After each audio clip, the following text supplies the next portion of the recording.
इस polity revision में शुरू करने वाले हैं नागरिकता। नागरिकता किसी व्यक्ति की वह स्थिति होती है जिसमें उसे उस नागरिक के रूप में समस्त अधिकार प्राप्त होते हैं जो किसी विदेशी व्यक्ति को प्राप्त नहीं हो सकते। राज्य में निवास करने वाला वह व्यक्ति जिसे राज्य की पूर्ण सदस्यता प्राप्त है, वह अपने राज्य के संविधान के प्रति पूर्ण आस्था रखता है, तो वह नागरिक कहलाता है। नागरिकता संबंधी प्रावधान। तो भारतीय संविधान के भाग 2 में अनुच्छेद 5 से लेकर 11 तक में नागरिकता के संबंध में प्रावधान का वर्णन है। तो संविधान में केवल उल्लेख है कि संविधान के लागू होने के समय 26 जनवरी 1995 कौन व्यक्ति भारत का नागरिक, तो इस प्रकार उसमें लिखा है संविधान में कि कौन व्यक्ति भारत का नागरिक होगा।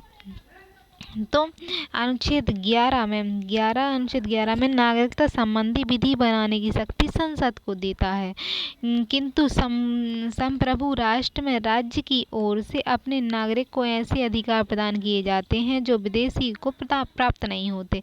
इस प्रकार वो नागरिक होते हैं। तो नागरिकता है तो उसके संबंध में प्रावधान केवल धर्म, मूल, जाति, लिंग और जन्म स्थान के आधार पर लिंग मतलब विभेद का पर प्रतिबंध है। अनुच्छेद 15 में प्रतिबंध है, यानी इसके आधार पर नागरिकता पर प्रतिबंध है कि धर्म, मूल, जाति, वंश, लिंग, स्थान के आधार पर नहीं निर्धारित होगी। फिर लोक नियोजन के विषय यानी अवसर की समानता 2016 में दी गई है। तो ये सारे विषय क्या है, नागरिक बस को मिलेंगे 15 में, 16 में। फिर विचार, अभिव्यक्ति, शांतिपूर्ण सम्मेलन और निर्बाध विचार, निवास करने या संघ में बने रहने की स्वतंत्रता अनुच्छेद 19 में है। फिर अल्पसंख्यकों को शिक्षा, संस्कृति संबंधी अधिकार अनुच्छेद 29 में है।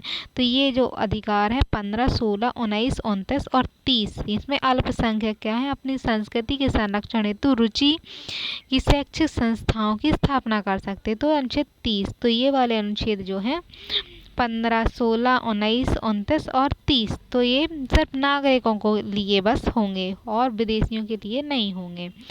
फिर कुछ उच्च पदों जैसे राष्ट्रपति, उपराष्ट्रपति, राज्यपाल, उच्चतम न्यायालय और उच्च न्यायालय के न्यायाधीश, महान्यायवादी और महाधिवक्ता जैसे पदों पर केवल नागरिक ही आसीन हो सकते हैं। संसद और राज्य विधान मंडल के सदस्य बनने का अधिकार केवल भारत के नागरिक को ही प्राप्त है। तो संवैधानिक प्रावधान है जी। अब इसमें हम संवैधानिक प्रावधान में 26 नवंबर 1949 को संविधान सभा द्वारा संविधान को अंगीकृत किए जाने के साथ ही अनुच्छेद 5 और 8 तक के नागरिक संबंधी प्रावधान लागू कर दिए गए थे। तो ये 1949 में लागू हो गए थे 26 नवंबर जब प्रस्तावना आई।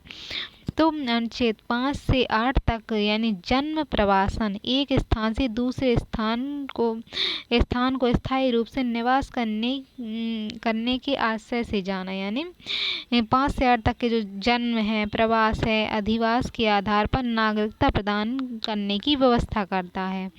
तो संविधान प्रारंभ में भारत के राज्य क्षेत्र में निवास करने वाले प्रत्येक व्यक्ति को भारत का नागरिक माना जाएगा। जो इस प्रकार यानी भारत में रहने वाला प्रत्येक व्यक्ति क्या है, भारत का नागरिक होगा। तो इसके नियम इस प्रकार हैं।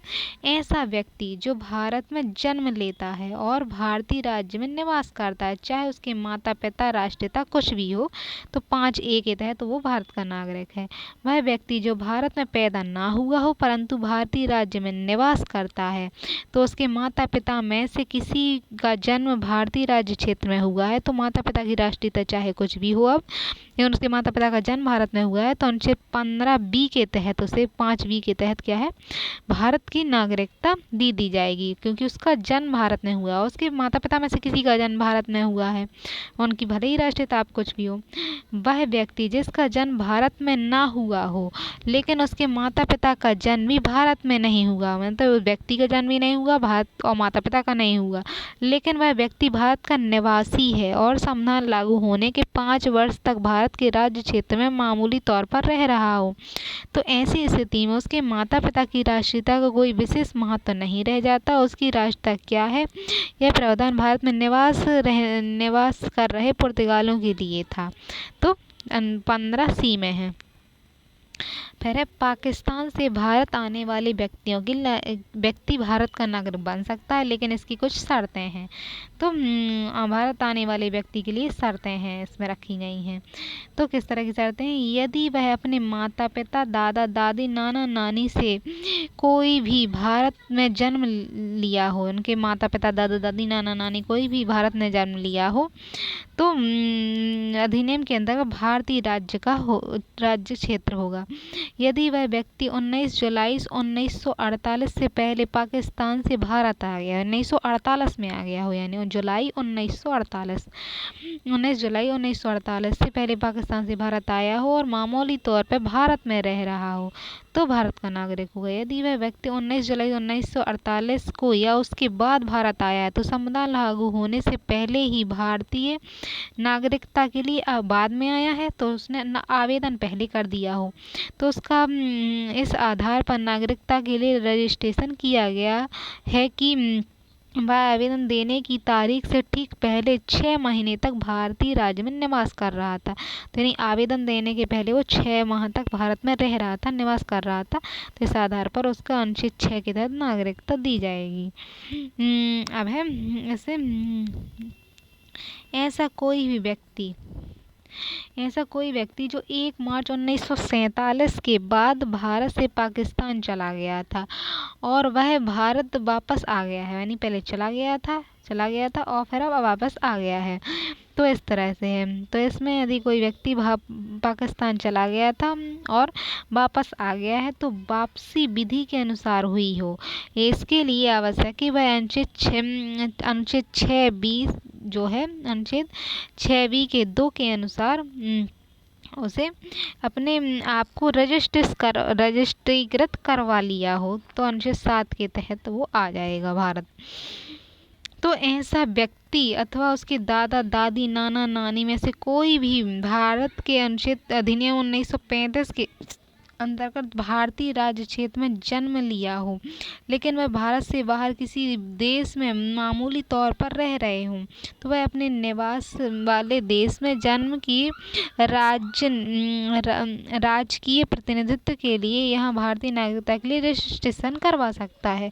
अनुच्छेद 8 में यह प्रावधान विदेश में रह रहे व्यक्तियों के लिए, यानी वो उसके दादा नाना नानी जो रह रहे थे वो यहाँ रह रहे थे, लेकिन फिर वो वहाँ उनका जन्म विदेश में हो गया, तो वो लोग विदेश वाले रह गया हो, तो वो भारत की नागरिकता प्राप्त करना चाहते तो कर सकते हैं।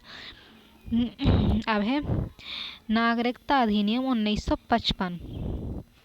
तो भारत संसद को नागरिकता के संबंध में विधि निर्माण का अधिकार दिया गया, जिसके अंतर्गत वर्ष 1955 में नागरिकता अधिनियम पारित किया गया। अनुच्छेद 11 में है कि 1986, 1992, 2003, 2005, 2015 में नागरिकता अधिनियम 1955 में संशोधन किए गए और इन संशोधनों में 5 प्रकार से प्राप्त की गई है नागरिकता।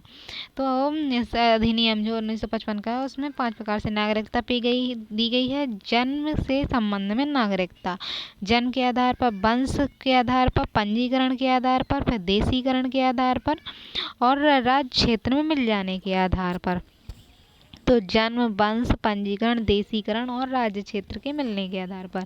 अब जन्म से संबंधित नागरिकता, भारत में जन्मे यानी 26 जनवरी 1950 के बाद जिनके माता पिता में से किसी भी भारतीय नागरिक होना चाहिए, तो उसके माता पिता में से कोई भी एक भारत का नागरिक होना चाहिए। इस विधि में 2 अपवाद हैं। प्रथम, यह विधि लागू नहीं होती जहाँ जन्म के समय शिशु के माता पिता किसी दूसरे शत्रु देश या राजकीय या द्वितीय राजनीतिज्ञ हों। तो शत्रु देश के कोई राजनीतिज्ञ हों तो उनके लिए लागू नहीं होगी, और दूसरी शत्रु के अधीन भारत के किसी भाग में उत्पन्न होने वाले बच्चे, तो उनके लिए लागू नहीं होगी। बाकी जिनका जन्म भारत में हुआ है, उनके माता पिता की नागरिकता भारतीय है, तो वो भारत के नागरिक होंगे। वंश के द्वारा, तो भारत से बाहर जन्म लेने वाला बच्चा वंशानुक्रम से भारत का नागरिक होगा यदि जन्म के समय उसका पिता भारत का नागरिक है, अर्थात रक्त संबंध है उसका। तो उन व्यक्तियों के बच्चों को भारत की नागरिकता न होते हुए भी भारत सरकार, राज्य सरकार के अधीन सेवा कर रहे वे पंजीकृत या वंशानुगत भारतीय नागरिक बन सकते हैं। तो यानी बच्चे का जन्म बच्चा ने भारत से बाहर लिया हो लेकिन उनके माता पिता यहीं के हैं, तो वंश के आधार पर उन्हें नागरिकता दी जाएगी। अब पंजीकरण द्वारा नागरिकता, ऐसा व्यक्ति जो भारत का नागरिक नहीं है और निम्न शर्तों में से किसी भी एक से संबंधित होने पर वह पंजीकरण द्वारा भारत का नागरिक बन सकता है। जैसे कि भारत में जन्म लेने वाला कोई व्यक्ति यदि भारत के नागरिक के रूप में पंजीकृत करना चाहे तो उसे भारत में लगातार 5 से 7 यानी 5 से 7 वर्षों तक रहने का प्रमाण पत्र प्रस्तुत करना होगा। फिर नागरिक संशोधन अधिनियम 1986 से पहले उपरोक्त निवास करने की अवधि मात्र 6 महीने की थी। पहले 6 महीने तक वो 1986 से पहले क्या है 6 महीने तक भारत में रहा हो, लेकिन अब फिर बदल की दी गई। तो इसमें क्या है, भारतीय उद्गम में वे व्यक्ति जो अभी विभाजित भारत से बाहर किसी देश या स्थान में रह रहे हों, नागरिकता के साथ विवाह करने वाले स्त्री, भारतीय नागरिक के अल्पवयस्क बच्चे, तो वे सारे उन्हें भारत की नागरिकता क्या है कई समय बाद दी जाएगी, इसमें पंजीकरण के आधार पर दी जाएगी। अब है देशीकरण। किसी विदेशी नागरिक द्वारा भारत सरकार को आवेदन करके भारतीय नागरिकता प्राप्त की जा सकती है। इसके लिए शर्तें हैं कि वह जिस देश का नागरिक है वहाँ की नागरिकता त्याग दे, फिर वह उस देश का नागरिक नहीं होना चाहिए जहाँ देशीकरण नागरिकता लेने पर रोका गया हो। तो भारत में जहाँ रोका गया हो तो वहाँ का व्यक्ति नहीं होना चाहिए। फिर देशीकरण के आवेदन के तत्काल पूर्व कम से कम 1 वर्ष तक भारत में रह रहा हो। देशीकरण के लिए जब उसने आवेदन किया तो भारत में वो कम से कम 1 साल तक रह रहा हो। वह पूर्ण आयु, क्षमता और सच्चरित्र वाला व्यक्ति हो और संविधान में उल्लिखित भाषाओं में से किसी एक भाषा का उसे ज्ञान होना चाहिए, उसे भाषा आनी चाहिए तभी वो बनेगा। फिर राष्ट्र के प्रति सकारात्मक आस्था रखता हो, निश्चित रूप से निष्ठा की शपथ लेनी चाहिए। फिर एक विशेष उपबंध के तहत उसे छूट दी जा सकती है यदि कोई व्यक्ति विज्ञान, दर्शन, कला, साहित्य, विश्व शांति और मानव विकास के क्षेत्र में विशेष कार्य कर चुका हो तो उसे उपरोक्त शर्त को पूर्ण किए बगैर नागरिकता या देशीकरण के रूप में दी जा सकती है। वह किसी क्षेत्र के भारतीय राज्य क्षेत्र में शामिल हो जाने पर नागरिकता प्राप्त हो जाएगी। यदि कोई नया राज्य क्षेत्र भारत के राज्य में शामिल हो जाएगा अथवा कर लिया जाए तो उदाहरण के लिए 1974 में सिक्किम का विलय भारत में हो गया, अतः सिक्किम वासी भारत के नागरिक बन गए और भारत सरकार यह सुनिश्चित करेगी कि उस क्षेत्र के लोग भारत के नागरिक होंगे। भारत की केवल एकल नागरिकता है यानी भारतीय नागरिकता को अनुच्छेद 11 के अंतर्गत संसद कानूनों के माध्यम से नियंत्रित और विनियमित कर सकती है।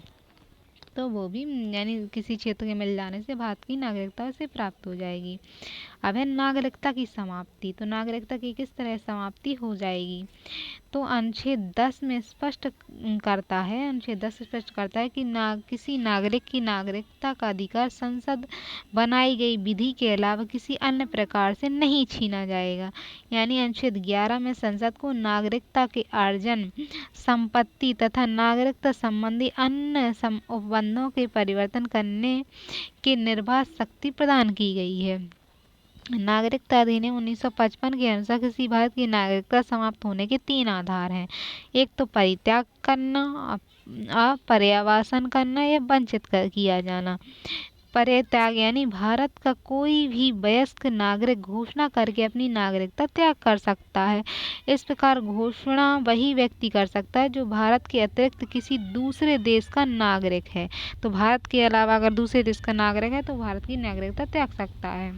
तो परिवासन यानी भारत का नागरिक जिससे ने देशीकरण और रजिस्ट्रीकरण द्वारा अपनी इच्छा से भारत की नागरिकता स्वीकार की थी और वर्तमान वह स्वेच्छा से किसी दूसरे देश की नागरिकता ग्रहण कर लेता है तो परिवास के आधार पर उसकी नागरिकता समाप्त हो जाएगी। और फिर वंचित किया जाना, यानी ऐसा भारतीय नागरिक जो रजिस्ट्रीकरण द्वारा भारत का नागरिक बना था, वह केंद्र सरकार के आदेश से वंचित किया जा सकता है। तो निम्न आधार हो सकते हैं उसे वंचित करने के।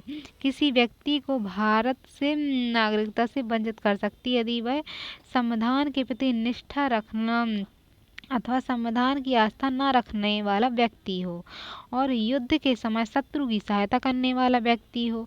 यदि किसी व्यक्ति ने कपटपूर्वक या गलत तरीके से नागरिकता अर्जित कर ली हो, विदेशीकरण पंजीकरण द्वारा नागरिकता प्राप्ति के 5 वर्ष के अंदर किसी अन्य देश द्वारा 2 वर्ष की सजा दी गई हो उसे, तो उसकी नागरिकता समाप्त हो जाएगी।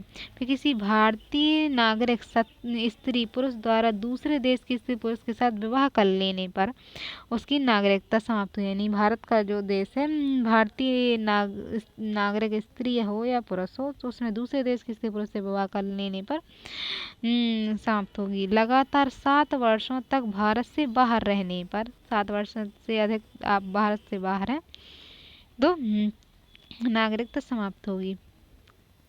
अब नागरिकता संबंधी विवाद हैं।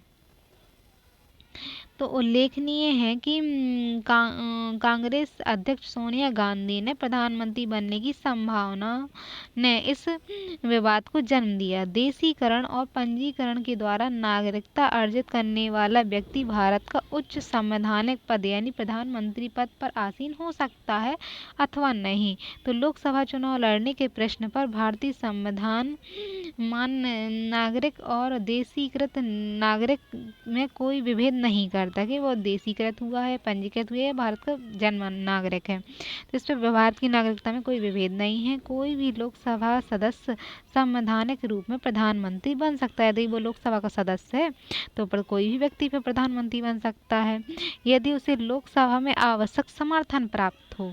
तो भारतीय संविधान के अनुच्छेद 14 में विधि के समक्ष समानता का आश्वासन है, जिसमें अनुच्छेद 16 में सरकारी नियोजन और नियुक्ति के अवसर की भी समानता देता है। तो किसी भी भेद यानी विभेद को रोकता है अनुच्छेद 16। तो भारतीय संविधान का कोई भी उपबंध किसी देशीकृत नागरिक को प्रधानमंत्री बनने से नहीं रोकता। तो अमेरिकी संविधान में देशीकृत नागरिक को केवल सीनेट सदस्य बनने का अधिकार है और अमेरिका में पैदा हुए व्यक्ति ही अमेरिका के राष्ट्रपति हो सकते हैं। कुछ विशेषज्ञों का मानना है कि अमेरिका में ऐसे नियम के पीछे आंतरिक सुरक्षा के प्रमुख कारण रहा है, जो कि बहुत तर्कसंगत नहीं लगता, क्योंकि राज्य की सुरक्षा का पद भी महत्वपूर्ण है और आंतरिक सुरक्षा हेतु संकट पैदा कर सकता है।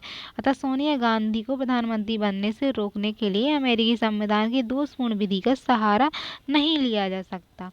तो इस तरह प्रधानमंत्री पद पर आसीन होने के लिए अनिवार्य दक्षता है अथवा नहीं, इस बात पर ध्यान दिया जाना चाहिए कि उसे और अधिक अनुमान क्या होना चाहिए। तो विदेशी निवासियों के लिए विशेष प्रावधान। भारतीय मूल के विदेश में रहने वाले व्यक्तियों को भारत सरकार द्वारा नागरिकता से अलग विशेष दर्जा दिया जाता है, यानी भारत के लोग विदेश में रहते हैं तो निवास करने वाले का प्रावधान किया गया, जिसमें भारतीय मूल के विदेशों में बसे भारतीयों को भारत सरकार द्वारा विशेष सुविधाएं दी जाती हैं। उन्हें अनिवासी भारतीय यानी NRI कहा जाता है।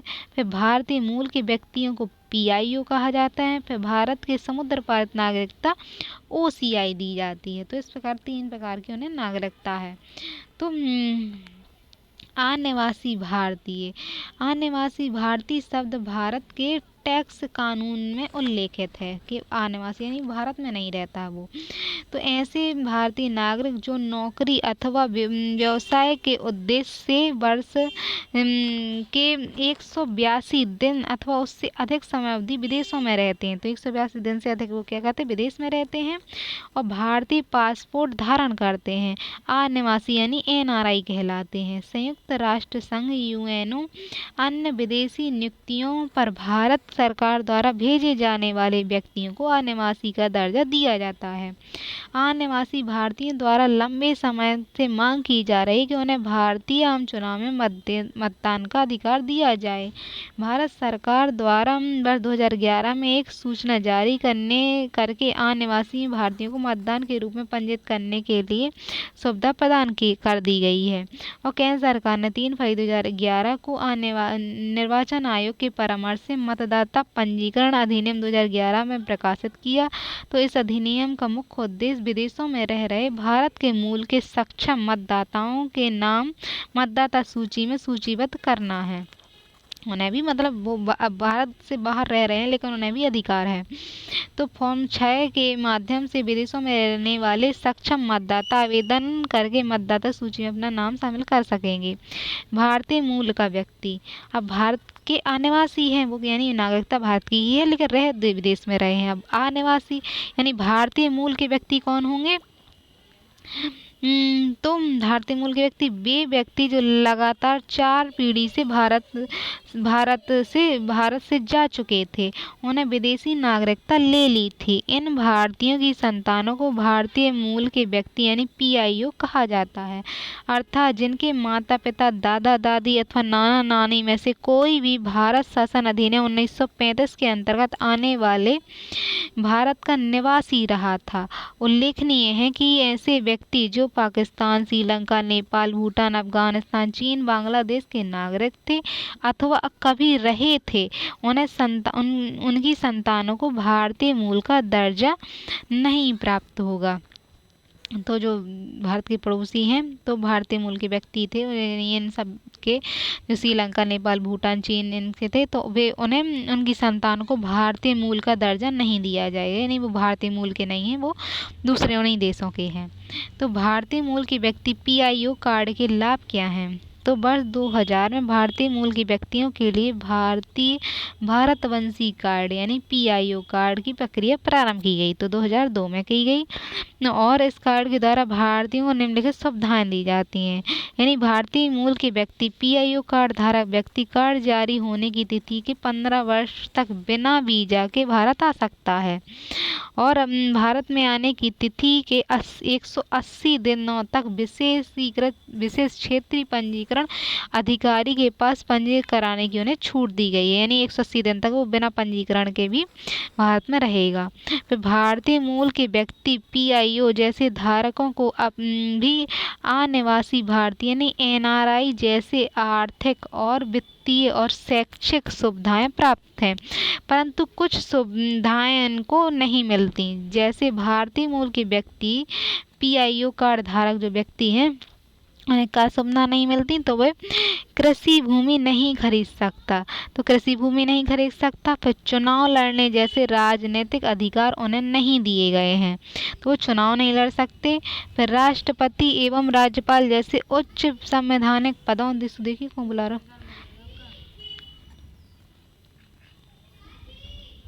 हाँ, तो इस संबंध में कि वह कृषि भूमि नहीं खरीद सकता, चुनाव लड़ने जैसे राजनीतिक अधिकारों से नहीं दिए जाएंगे जो POI के आधार पर आएगा। फिर राष्ट्रपति एवं राज्यपाल जैसे उच्च संवैधानिक पद भारतीय मूल के व्यक्ति यानी PIO के कार्ड धारक व्यक्ति के लिए नियुक्त नहीं हो सकता। भारतीय मूल का व्यक्ति PIO कार्ड धारक यदि भारत की नागरिकता लेना चाहता है तो उसे कम से कम 7 वर्ष तक भारत में निवास करने के बाद भारत की नागरिकता के लिए आवेदन करना होगा।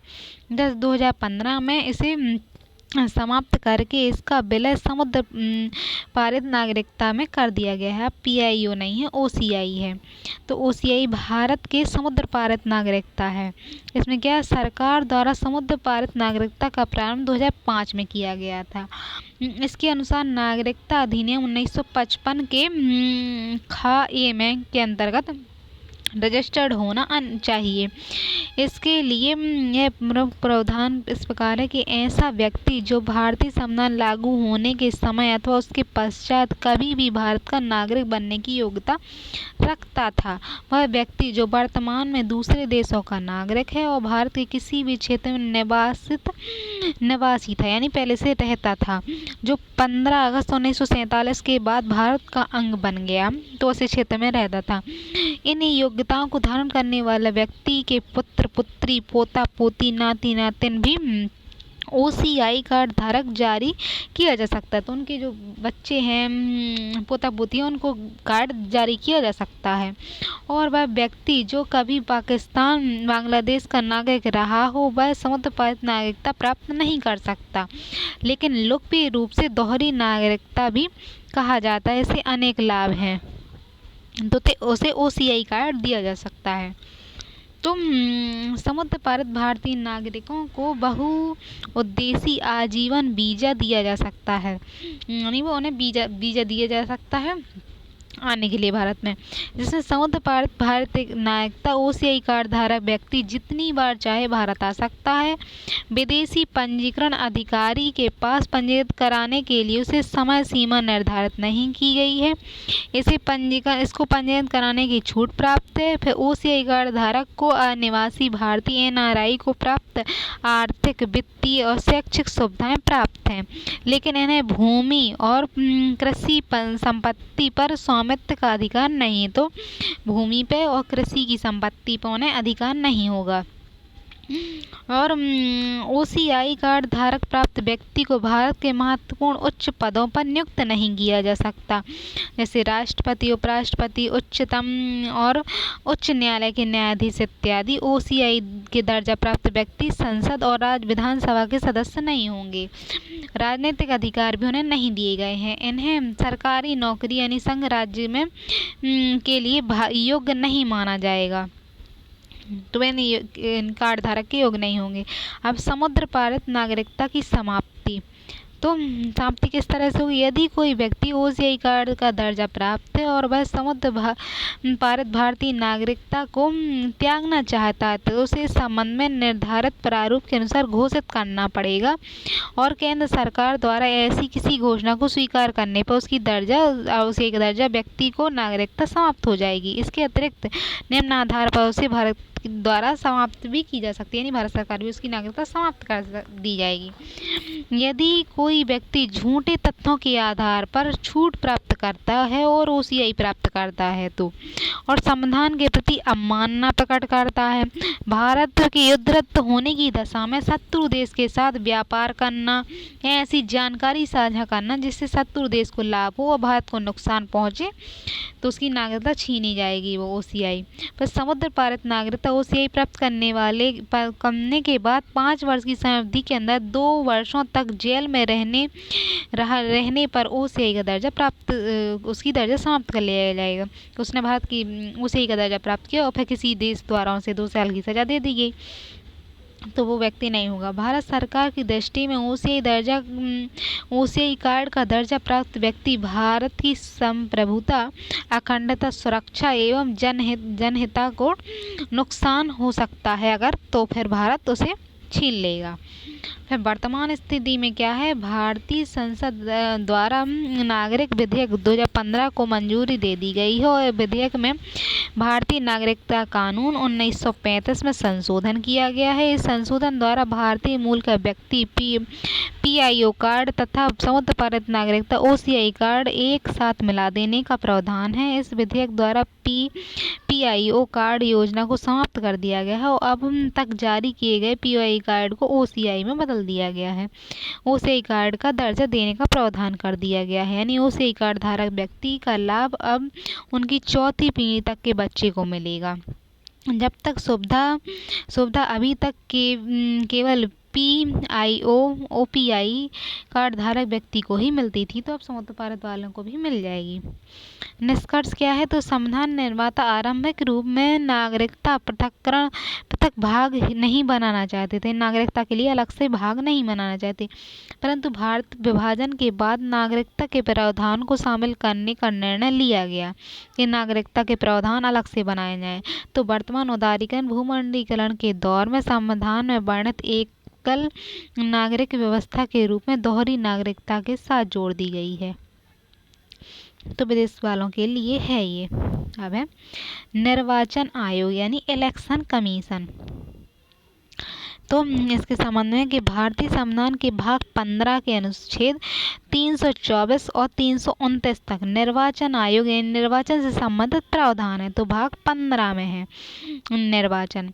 तो इसका स्वरूप भारतीय राज्य व्यवस्था में प्रशासनिक है, यानी ये प्रशासनिक पद है। भारतीय संविधान में निर्वाचन आयोग का कार्य एवं शक्तियों का वर्णन किया गया है, परंतु जन प्रतिनिधि अधिनियम 1950 और जन प्रतिनिधि अधिनियम 1951 के द्वारा निर्वाचन आयोग की शक्तियों का विस्तार किया गया है। तो निर्वाचन आयोग स्वच्छ और निष्पक्ष चुनाव का संचालन करता है। इसकी संरचना कैसी होती है? तो निर्वाचन आयोग में 3 सदस्यीय संस्था है। इसमें मुख्य निर्वाचन आयुक्त और 2 अन्य सदस्य होते हैं। सभी सदस्यों की नियुक्ति राष्ट्रपति द्वारा की जाती है। वर्ष 1989 तक संख्या एकल सदस्य थी, लेकिन 1989 में ही इस संस्था को 3 सदस्यीय बना दिया गया। तो पहले 1989 तक 1 सदस्य वाली संस्था थी, फिर 3 सदस्यीय बना दिया गया। पुनः अगले वर्ष 1 सदस्यीय बना दिया गया। इसके बाद 1993 में पुनः 3 सदस्यीय बना दिया गया। तो इस तरह होता रहा। फिर वर्तमान निर्वाचन आयोग की संरचना को लेकर विवाद उठते रहे हैं और सदस्यों की नियुक्ति हेतु समिति गठन की मांग की जाती है कि इनको नियुक्त करने के लिए एक समिति बनाई जाए, जिसमें राष्ट्रपति, प्रधानमंत्री, राज्यसभा के सभापति और विपक्ष के नेता शामिल हो, यानी ये सब लोग शामिल हो इनकी नियुक्ति के लिए। तो अन्य आयुक्त हैं। निर्वाचन आयोग एक सामूहिक संस्था है जिसमें मुख्य निर्वाचन आयुक्त के प्रस्थिति अन्य निर्वाचन आयुक्तों की तुलना में उच्च नहीं है, बल्कि मुख्य निर्वाचन आयोग की प्राथमिकता केवल इतनी है कि वह निर्वाचन आयोग की बैठकों की अध्यक्षता करता है। यानी मुख्य निर्वाचन आयुक्त सबके समान ही होता है, बस वो अध्यक्षता करता है। तो निर्वाचन आयुक्त की नियुक्ति राष्ट्रपति के द्वारा की जाती है, इसलिए वैधानिक रूप से निर्वाचन आयोग को हटाने की शक्ति राष्ट्रपति में निहित होती है। मुख्य निर्वाचन आयोग स्वतः संज्ञान की कार्यवाही करते हुए निर्वाचन आयोग को नहीं हटा सकता। तो मुख्य निर्वाचन आयुक्त जो है वो अपनी स्वतः संज्ञान करते हुए निर्वाचन आयुक्त को नहीं हटा सकते, और जो सदस्य उनको मुख्य निर्वाचन नहीं हटा सकता। इनका कार्यकाल कितना है? तो ये क्या होते हैं? राष्ट्रपति द्वारा नियुक्ति होती है इनकी, और आयुक्तों को हटाने की शक्ति भी राष्ट्रपति में निहित है। तो राष्ट्रपति के प्रसाद पर्यंत है फिर निर्वाचन आयुक्त। इनका कार्यकाल 6 वर्ष का होता है। 65 वर्ष की उम्र तक इस पद पर रह सकते हैं वो। हटाने का प्रावधान, तो मुख्य निर्वाचन आयुक्त तो हटाने का प्रावधान उसी तरह है जिस तरह उच्च न्यायालय के न्यायाधीश को हटाया जाता है। तो राष्ट्रपति के प्रसाद पर्यंत नहीं है, यानी राष्ट्रपति उन्हें हटा नहीं सकते, मतलब नियुक्त करते हैं। तो भारत में निर्वाचन आयुक्त राष्ट्रपति के प्रसाद पद धारण नहीं करता है, यानी राष्ट्रपति मुख्य निर्वाचन आयुक्त की सहमति के बिना अन्य निर्वाचन आयुक्त को कभी नहीं हटा सकता। यानी मुख्य निर्वाचन आयुक्त की सहमति के बिना और जो न्यायाधीश निर्वाचन आयोग नियुक्त किए गए हैं उनको भी नहीं हटाया जा सकता। तो उनको महाभियोग जैसी वो प्रक्रिया लाई जाती है, तो उसी तरह से हटाएंगे, यानी न्यायाधीशों के समान हटाया जाएगा, ना कि राष्ट्रपति की मर्जी से। फिर निर्वाचन आयोग के कार्य, तो चुनाव के संबंधित समस्त व्यवस्था करना निर्वाचन आयोग का मुख्य कार्य है। चुनाव की व्यवस्था करना, इस संबंध में उसके निम्नलिखित कार्य उल्लेख किए जा सकते हैं। चुनाव तिथियों का निर्धारण, तो निर्वाचन आयोग क्या करता है? चुनाव की तिथि का निर्धारण करता है। संविधान के अनुच्छेद 324 के अनुसार निर्वाचन आयोग चुनाव करने संबंधी फैसले करने का अधिकार है। तो 324 से चुनाव करने का फैसला अधिकार है। संविधान में किसी अन्य अनुच्छेद में बंधा हुआ नहीं है, यानी संविधान पीठ के अनुसार चुनाव कराना निर्वाचन आयोग का विशेष अधिकार है, यानी उसका काम ही चुनाव कराना है। निर्वाचन आयोग चुनाव की तिथि का निर्धारण करने वाली सर्वोच्च संस्था है। न्यायालय के अनुसार सर्वाधिक अशांति चुनावों को टालने की वजह से हो सकती है, जैसा कि निर्वाचन आयोग ने गुजरात में किया था। फिर निर्वाचन क्षेत्रों पर परिसीमन, का सीमांकन यानी सीटों को बढ़ाने के संबंध में सख्ती। तो निर्वाचन आयोग महत्वपूर्ण कार्य निर्वाचन क्षेत्र का सीमांकन है। परिसीमन आयोग यानी अधिनियम 1952 में यह प्रावधान है कि 10 वर्ष के बाद प्रत्येक जनगणना के उपरांत निर्वाचन क्षेत्र का सीमांकन किया जाए। निर्वाचन जो क्षेत्र है, सीटों की संख्या है, उनको बदला जाए। तो मुख्य निर्वाचन आयुक्त इस परिसीमन आयोग का पदेन सदस्य होता है और उसके अतिरिक्त वो 2 उच्चतम न्यायालय और उच्च न्यायालय के अवकाश प्राप्त न्यायाधीश भी उस परिसीमन में होते हैं। तो उच्चतम न्यायालय का और उच्च न्यायालय के न्यायाधीश भी उसमें होंगे और मुख्य निर्वाचन आयोग उसका पदेन सदस्य भी होगा। तो मतदाता सूची तैयार करना, इसका काम मतदाता सूची तैयारी भी करना है। यानी निर्वाचन आयोग द्वारा लोकसभा, राज्यसभा, विधानसभा के प्रत्येक चुनाव या मूल्यवर्धित चुनाव से पूर्व मतदाता सूची तैयार कराई जाती है। इस कार्य के संपादित होने पर ही चुनाव होता है। मतदाता सूची तैयार करने पर होने का कार्य इस उद्देश्य से किया जाता है कि कोई ऐसा व्यक्ति मतदान से वंचित न रह जाए जो मतदाता की योग्यता रखता हो। अब राजनीतिक दल का पंजीकरण, तो राजनीतिक दल को पंजीकृत भी करता है। तो जन प्रतिनिधित्व अधिनियम 1951 के अनुसार निर्वाचन आयोग द्वारा राजनीतिक दल के पंजीकरण की व्यवस्था है। तो 1951 का जो अधिनियम है उसमें वो दल को पंजीकृत करता है। निर्वाचन आयोग द्वारा पंजीकृत दल को चुनाव में उसके प्रदर्शन को देखते हुए कुछ शर्तों के आधार पर राष्ट्रीयता और राज्य स्तर के दल के रूप में मान्यता दी जाती है कि वो राष्ट्रीय दल है या राज्य के स्तर पर दल है। राष्ट्रीय दल को एक विशेष चुनाव चिन्ह आवंटित होता है। तो चुनाव चिन्ह वो देता है जिन्हें वह पूरे भारत में इस्तेमाल कर सकता है। फिर राज्य के दलों के लिए राज्यों में और अथवा राज्य के चुनाव चिन्ह आरक्षित होते हैं। तो राज्य के जो दल होगा राज्य में वो अपना चुनाव चिन्ह लगाएगा जिसमें उन्हें मान्यता प्राप्त होती है। इस प्रकार आरक्षित चुनाव चिन्ह केवल उन्हीं दल के उम्मीदवारों को आवंटित किया जाता है जिनके लिए वे आरक्षित होते हैं। जैसे राष्ट्रीय दल की मान्यता जिसे मिली हो, तो किसी दल को राष्ट्र के दल का दर्जा प्राप्त करना है तो शर्तें पूरी करनी होगी। यदि कोई दल लोकसभा, विधानसभा के आम चुनाव में 4 अथवा अधिक राज्यों में वैध मतों का 6% मत प्राप्त करता है, तो राष्ट्रीय दल का दर्जा प्राप्त करना है तो उसे राज्यों में क्या है, राज्यों के वैध मतों का 6% मत प्राप्त करना होगा। और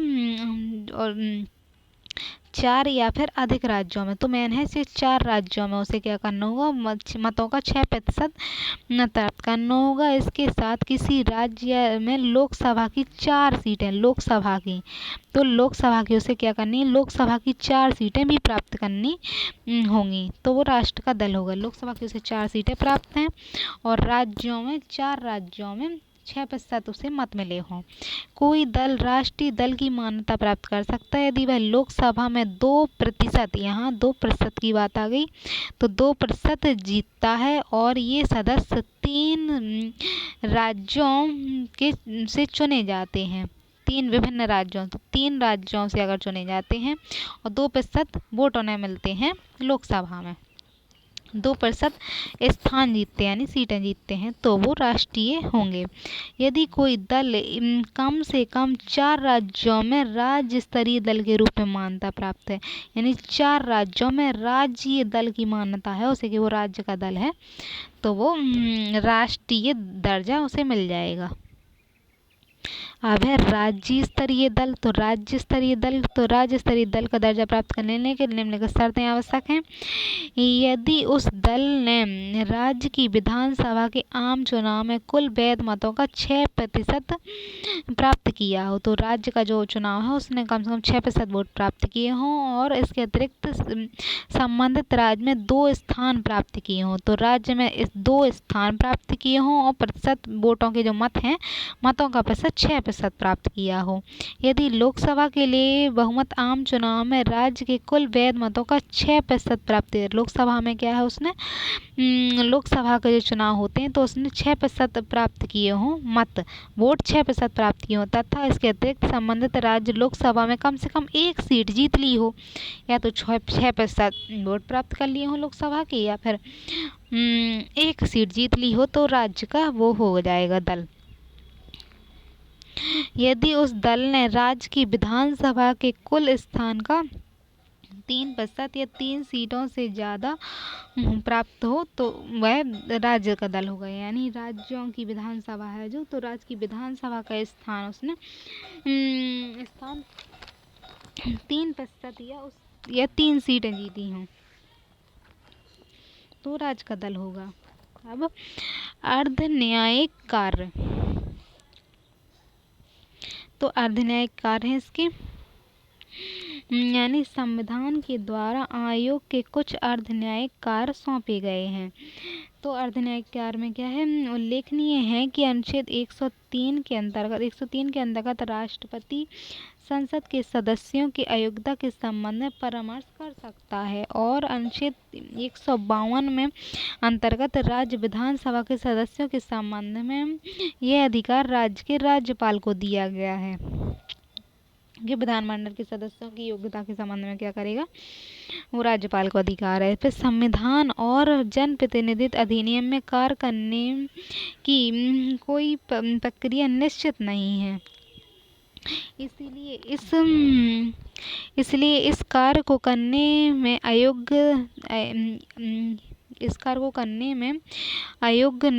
आयोग ने कठिनाई महसूस की है। अब अन्य कार्य में क्या है, तो अन्य कार्य भी सौंपे गए हैं, जैसे राजनीतिक दलों के लिए आचरण संहिता तैयार करता है। फिर राजनीतिक दलों को आकाशवाणी चुनाव प्रचार की सुविधा प्रदान करता है कि आकाशवाणी से वो चुनाव कर सकें, और आचार संहिता भी बनाता है उनके लिए। फिर उम्मीदवारों द्वारा किए जाने वाले व्यय की राशि निश्चित करता है कि कितना पैसा खर्च किया है चुनाव में। फिर मतदाताओं को राजनीतिक प्रशिक्षण देता है कि मतदाताओं को राजनीतिक जब वो व्यक्ति वोट डालेगा तो उसको प्रशिक्षण देते हैं कि आपको कैसे वोट डालना है। तो ये जागरूक करना लोगों को इसका काम है। अब है चुनाव याचिकाओं इत्यादि के संबंध में सरकार को आवश्यक परामर्श देता है। चुनाव के संबंध में सरकार को इन सब के अतिरिक्त आयोग की से अपेक्षा की जाती है कि वह समय समय पर सरकार को अपने कार्यों के संबंध में प्रतिदिन सूचना और चुनाव प्रक्रिया को सुधार के लिए सुझाव देता है। यानी चुनाव का अपना काम का बताए और क्या काम चल रहा है, और सुधार की भी सुझाव दे कि किस तरह सुधार कर सकते हैं। फिर चुनाव प्रक्रिया आरंभ राष्ट्रपति द्वारा जारी की गई अधिसूचना से होता है कि राष्ट्रपति जो सूचना जारी करते हैं उसके अनुसार चुनाव होते हैं। यह अधिसूचना जनप्रतिनिधित्व अधिनियम 1951 की धारा 14 के अंतर्गत जारी की जाती है। इसे वर्तमान में लोकसभा की अवधि समाप्ति और मध्यवर्ती चुनाव होने की स्थिति में जारी किया जाता है। लोकसभा का जब समय समाप्त हो गया हो या मध्य बीच में भी चुनाव कराने हो तब जारी करते हैं वो। इसके उपरांत चुनाव आयोग मतदान की तिथियों की घोषणा करता है, जिससे निर्वाचन प्रक्रिया का दूसरा चरण कहा जाता है। इस घोषणा में नामजदगी पत्रों की जांच की तिथि, चुनाव मैदान के नाम वापस लेने की तिथि इत्यादि का उल्लेख होता है कि अगर कोई चुनाव नहीं लड़ना चाहता तो अपना नाम वापस ले सकता है। अब निर्वाचन आयोग की शक्तियाँ, तो निर्वाचन आयोग एक संवैधानिक निकाय है जो सिविल न्यायालय की शक्तियां धारण करता है। यह संस्था भारतीय भूभाग के किसी व्यक्ति को समन जारी कर सकता है, साथ ही सरकार के किसी भी विभाग से संबंधित जरूरी फाइलों को देख सकता है। इसके अतिरिक्त आयोग के पास न्याय शक्ति भी है। वह निर्वाचन से संबंधित विवादों का निपटान, उम्मीदवारों और दलों पर कार्रवाई करने हेतु राज्यपाल और राष्ट्रपति की सिफारिश करता है कि कोई राजनीतिक दल गड़बड़ी कर रहा है तो राष्ट्रपति और राज्यपाल को सिफारिश भी करेगा और किसी भी विभाग की फाइल की जांच भी करेगा वो। तो उसकी शक्तियां हैं। अब निर्वाचन आयोग की नई भूमिका क्या है? तो वर्तमान में बदलती परिस्थितियों के परिप्रेक्ष्य में भारतीय चुनाव की भूमिका प्रभावी हुई है। वर्ष 1990 के बाद एक और विधायिका कार्यपालिका का ह्रास हुआ है। 1990 के बाद में विधायिका और कार्यपालिका का ह्रास हुआ क्योंकि गठबंधन सरकार आई। और दूसरी ओर चुनाव आयोग या न्यायपालिका की भूमिका में उत्तरोत्तर वृद्धि हुई है।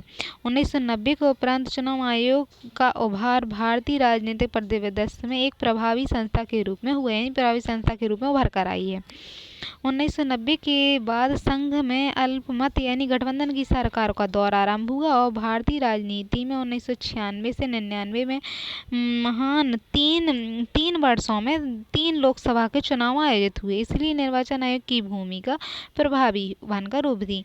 यह अब 5 वर्षों में केवल एक बार दिखने वाली संस्था नहीं थी, क्योंकि राज्य विधानसभा चुनाव हर वर्ष होने लगे, लेकिन चुनाव आयोग की भूमिका प्रभावी हुई, यानी राज्यों के चुनाव भी हर वर्ष ही लगभग होने लगे। फिर चुनाव में धर्म जाति का खुला प्रयोग होने लगा। ऐसी परिस्थितियों में निष्पक्ष चुनाव आयोजित करना एक कठिन बड़ी चुनौती थी। तो उसके समक्ष एक चुनौती भी बन गया था। तो उसने अपनी शक्तियाँ बढ़ाई। फिर आदर्श चुनाव आचार संहिता। यद्यपि उल्लेखनीय है कि चुनाव आचार संहिता का प्रयोग निर्वाचन आयोग ने 1960 के दशक में ही आरंभ कर दिया था कि आचार संहिता आएगी, परंतु इसका प्रभावी और महत्वपूर्ण उपयोग 1990 के बाद टी.एन. शेषन कार्यकाल में देखा गया। जब क्या हुआ, आचार संहिता मूल उद्देश्य निम्नलिखित है कि क्या उद्देश्य है? तो सरकार में रहने वाले सत्ताधारी दलों को सरकार में रहने का लाभ प्राप्त ना हो, तो आचार संहिता लगाना है। सभी लोगों को चुनाव में समान अवसर प्रदान करना है, तो इसलिए आचार संहिता लगती है। फिर दलों से संबंधित आचार संहिता, तो इसके संबंध में है निर्वाचन आयोग निर्वाचन आयोग ने सबसे पहले 1971 में हुए 5वें आम चुनाव में राजनीतिक दलों के लिए आचार संहिता लागू किया। इसके उपरांत समय समय पर आचार संहिताओं को संशोधित किया गया। राजनीतिक दलों के लिए निर्देश जारी किए गए। वहीं छोटे स्तर पर वर्ष 1960 में केरल विधानसभा चुनाव से ही आदर्श आचार संहिता का प्रयोग शुरू हो गया था। इस आचार संहिता का उद्देश्य राजनीतिक दलों के लिए चुनाव में एक समान अवसर उपलब्ध कराना तथा प्रचार की व्यवस्था की निष्पक्षता बनाए रखना है। तो चुनाव निष्पक्ष हों, इस तरह से निष्पक्षता से चुनाव हो जाएं। राजनीतिक दलों की आलोचना कार्यक्रम नीतियों तक सीमित हो। राजनीतिक जो आलोचना करते हैं तो नीतियों तक उनकी आलोचना हो, व्यक्ति की आलोचना पर प्रतिबंध हो। फिर धर्म स्थानों का उपयोग चुनाव प्रचार मंच के रूप में नहीं किया जाना चाहिए, तो ये आचार संहिता दलों के लिए थी। फिर मत पाने के लिए भ्रष्ट आचरण का उपयोग ना करें, जैसे रिश्वत देना, मतदाताओं को परेशान करना, तो ये सारी चीज़ें नहीं हों। राजनीतिक दल ऐसी कोई भी अपील नहीं करेंगे जिससे किसी धार्मिक या जातीय भावना आहत हों, तो ऐसी कोई भी बात नहीं करें वो।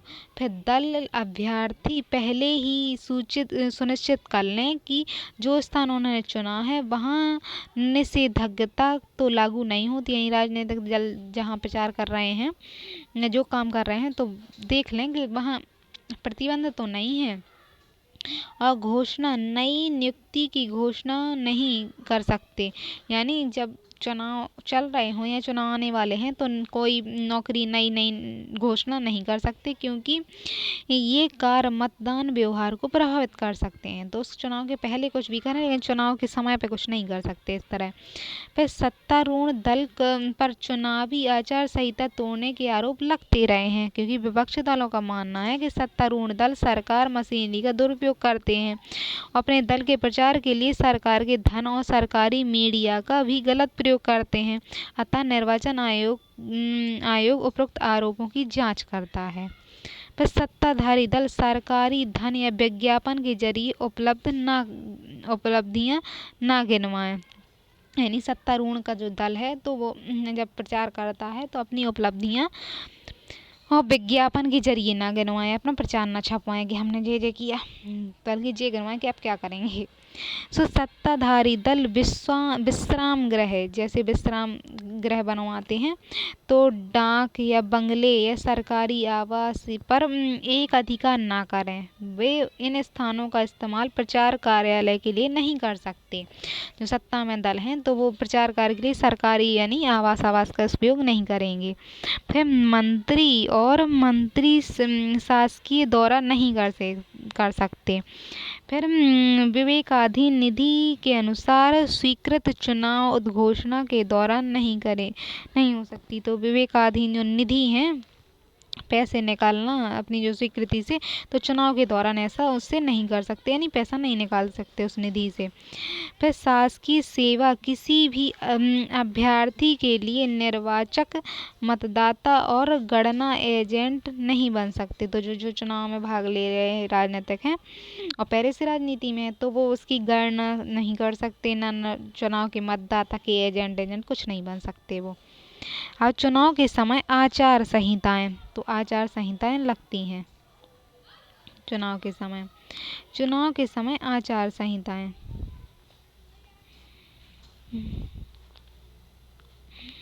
तो चुनाव के समय आचार संहिता में है कि इसमें अधिकृत कार्यकर्ताओं को बिल्ला या पहचान पत्र देना। तो जो चुनाव के कार्यकर्ता हैं, काम करने वाले चुनाव में, तो उनको एक पहचान पत्र दिया जाएगा कि वो चुनाव करा रहे हैं। मतदान के दिन 24 घंटे पहले किसी को शराब वितरित नहीं की जाएगी। फिर मतदाताओं को दी जाने वाली पर्ची सादे कागज पर हो, उन्हें प्रतीक चिन्ह या अभ्यर्थी दल का नाम ना हो। निर्वाचन आयोग द्वारा राजनीति के अपराधीकरण पर अंकुश लगाने का प्रयत्न किया गया हो। यानी निर्वाचन आयोग राजनीतिक दल की राजनीति है जो, तो राजनीतिक के अपराधीकरण पर अंकुश लगाने का प्रयत्न किया गया हो। और उससे भी बढ़कर, तो क्या करना है, उससे भी बढ़कर 2007 में निर्वाचन आयोग ने पहली बार प्रावधान किया कि निर्वाचन में भाग ले रहे उम्मीदवार को अपने नामांकन पत्र के साथ ऐसा हलफनामा प्रस्तुत करना होगा जिसमें उम्मीदवार के शैक्षिक रिकॉर्ड, संपत्ति का विवरण तथा अपनी आपराधिक पृष्ठभूमि की भी घोषणा करनी हो। यानी जो चुनाव लड़ने वाला है तो उसकी सारी जानकारी उसमें होगी। अब चुनाव में सुधार, तो चुनाव में सुधार के लिए प्रावधान है। चुनाव में सुधार की व्यवस्था मतलब हो जानी चाहिए। तो इसके संबंध में है स्वतंत्र एवं निष्पक्ष लोकतंत्र की आधारभूत शर्त है। यानी चुनाव जो हो स्वतंत्र हो, निष्पक्ष हो। तो भारत में चुनाव में धन बल का बड़े पैमाने पर प्रयोग होता है। स्वतंत्र और निष्पक्ष चुनाव के द्वारा ही सभी व्यक्तियों को लोकतांत्रिक व्यवस्था की भागीदारी का पूर्ण और विस्तृत अधिकार प्राप्त होगा। तो चुनाव में धन बल का प्रयोग लोकतंत्र की मान्यताओं के प्रतिकूल है, जो चुनाव में अपराधीकरण के प्रवेश को और लोकतंत्र की भावना को हतोत्साहित करने वाला होता है। तो भारत में चुनाव सुधार के लिए दिशा निर्देश गोस्वामी समिति, इंद्र गुप्ता समिति और अनेक समितियों की स्थापना की गई है चुनाव में सुधार के लिए कि धन का प्रयोग ना हो। तो इन्हें सुझाव दिए है, अपने बल उस पर दिया है। अब है राज्य की सहायता।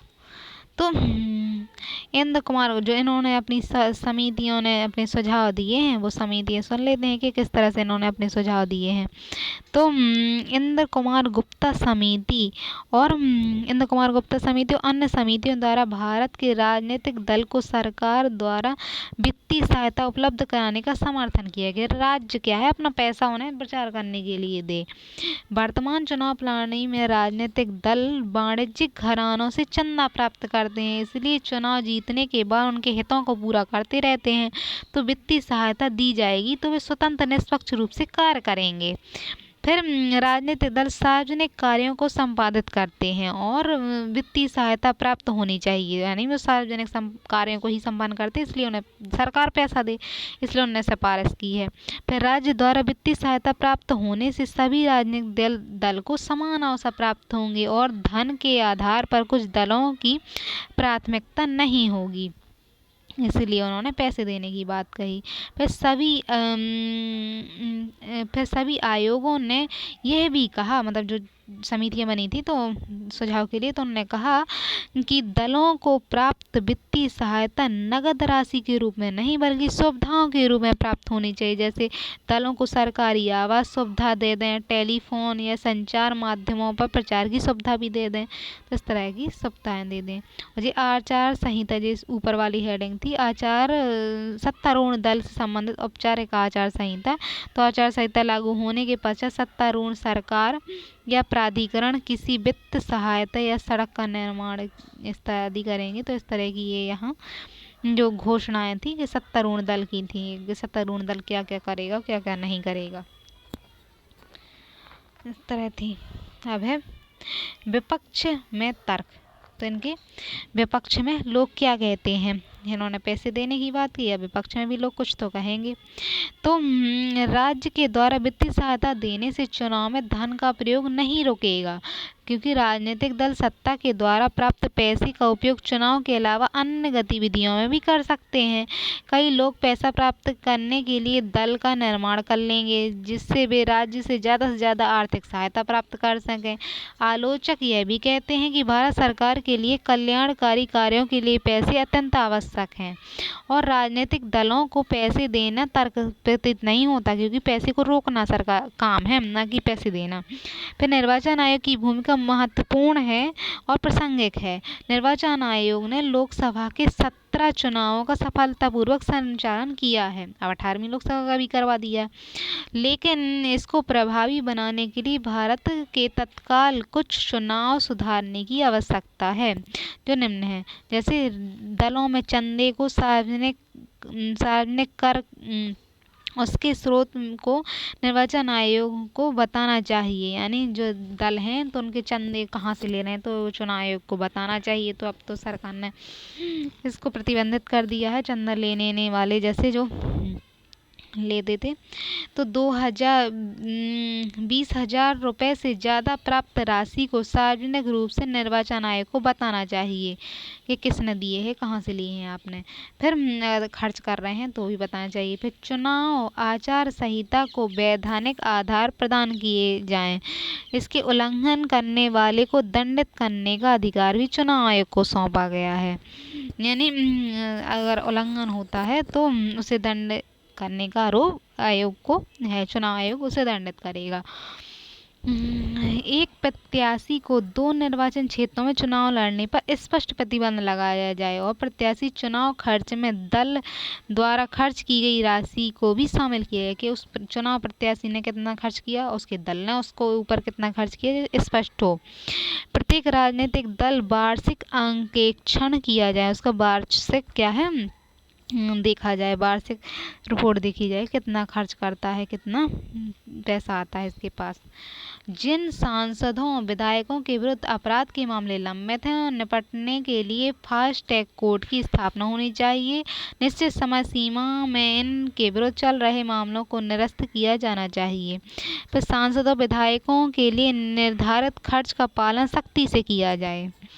जो खर्च हैं तो उनका पालन किस तरह से कर रहे हैं सांसद और विधायक, तो खर्चों का पालन सख्ती से किया जाए। चुनाव की वित्तीय सहायता सरकारों द्वारा भी प्रदान की जा सकती है, इसका समर्थन इंद्र कुमार गुजराल समिति ने किया था, लेकिन ये सही नहीं है। भारत में लोकतंत्र मूल समस्या प्रत्येक राजनीतिक दल का अलोकतांत्रिक होना है, अतः इनमें भी आंतरिक लोकतंत्र होना चाहिए। तो भारत में लोकतंत्र की मूल समस्या क्या है, राजनीतिक दल का अलोकतांत्रिक होना है, इसलिए उनको राजनीतिक दलों को क्या है, लोकतांत्रिक होना चाहिए। विगत 73 वर्षों यानी 75 वर्ष हुए तो भारतीय लोकतंत्र को शक्तिशाली बनाने में चुनाव आयोग की भूमिका अत्यंत उल्लेखनीय है। तो चुनाव सुधार एवं न्यायपालिका, तो चुनाव सुधार में न्यायपालिका का क्या काम है, तो यह न्यायपालिका है। सीएजी रहेगा। चुनाव सुधार में न्यायपालिका। चुनाव प्रक्रिया पारदर्शिता सुनिश्चित करने के लिए न्यायपालिका कुछ महत्वपूर्ण निर्देश दिए गए हैं जो हैं। तो न्यायपालिका ने क्या निर्देश दिए हैं? वर्ष 2002 में उच्चतम न्यायालय द्वारा कहा गया कि चुनाव लड़ने वाले उम्मीदवार अपने शपथ पत्र में कुछ महत्वपूर्ण जानकारी देना आवश्यक है, जैसे प्रत्याशी के विरुद्ध किसी न्यायालय में कितने मुकदमे चल रहे हैं, कितने मुकदमों में प्रत्याशी दंडित किया जा चुका है, मुकदमे में दोष मुक्त होने का विवरण भी ऐसे मामलों का विवरण देना आवश्यक है। 2 वर्ष की सजा का प्रावधान है अगर तो ऐसे मामले के प्रत्याशियों के खिलाफ अपराध आरोप पत्र दाखिल हो तो मतलब सारी जानकारी उसे देनी चाहिए। फिर चुनावी उम्मीदवार पति पत्नी एवं उसके आश्रितों के नाम बैंक जमा राशि अचल चल संपत्ति का विवरण आवश्यक है, यानी वो अपने परिवार की संपत्ति का पूरा विवरण दे। फिर उम्मीदवार की शैक्षिक योग्यता बकाया देनदारी का विवरण आवश्यक है, अपनी शैक्षिक योग्यता बताए और उससे किसने कितना उधार लिया है सब बताए। बिजली पानी परिवहन आवास टेलीफोन इत्यादि बकाये की सूचना देके कितना किस कब देना है तो बकाया है। यानी 2005 में उच्चतम न्यायालय के निर्णय दिया कि 2 वर्ष या उससे अधिक की सजा पाए प्रत्याशी चुनाव लड़ने में अयोग्य होंगे, भले ही उन्हें निर्णय के खिलाफ अपील की हो। अगर उन्हें 2 वर्ष से अधिक की सजा दी है न्यायालय ने तो वो अब चुनाव नहीं लड़ेंगे। फिर 10 जुलाई 2013 को उच्चतम न्यायालय ने जन प्रतिनिधित्व अधिनियम 1951 की धारा 8 और 4 में असंवैधानिक करार दिया और उच्चतम न्यायालय के निर्णय के बाद सर्वप्रथम कांग्रेस सांसद रशीद मसूर को सदस्यता समाप्त हुई। तो इस तरह कांग्रेस के जो मसूर अजहर थे उनकी सदस्यता समाप्त हुई और इसके बाद लालू प्रसाद यादव और जगदीश शर्मा की संसद सदस्यता भी समाप्त हुई। तो उच्चतम न्यायालय ने जो निर्णय दिए थे जो नया संवैधानिक घोषित कर दिया जाए तो इन्हें इनकी सदस्यता इस तरह आधार पर समाप्त हो गई। इसके संबंध में और भी है, यानी ऊपर वाली हेडिंग एक ये है। 10 जुलाई 2013 में उच्चतम न्यायालय ने एक याचिका पर सुनवाई करते हुए निर्णय दिया कि जेल में बंद व्यक्ति चुनाव नहीं लड़ सकता, लेकिन संसद के दोनों सदनों द्वारा जन प्रतिनिधित्व अधिनियम संशोधन एवं वैधीकरण विधेयक 2013 जो है उसके तहत अगर पारित कर दिया जाए जिसके अनुसार जेल में बंद व्यक्ति का नाम निर्वाचन नामांकन में बना रहता है, अतः वह निर्वाचक भी बना रहता है, इसलिए चुनाव प्रत्याशी के रूप में नामांकन दाखिल कर सकता है। यानी कौन मतलब जेल में बंद होने के बाद भी चुनाव में लड़ सकता है। तो ये बताया गया है कि अगर संसद के दोनों सदनों से वैध बता दें तो फिर ठीक है वो चुनाव लड़ लेगा। फिर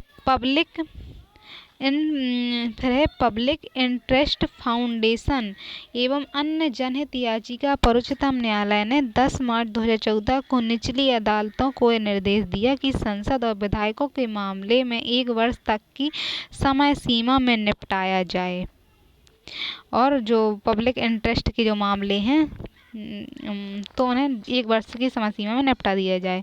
फिर voter verified paper of audit travel BVPAT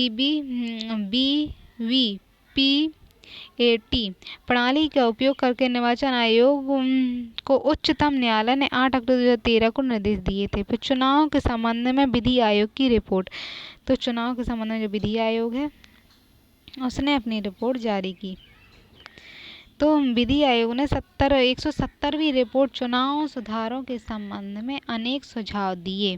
तो आयोग के अनुसार भारत के अनुपातिक चुनाव प्रणाली के प्रयोग पर सरकार के द्वारा विचार किया जा रहा है।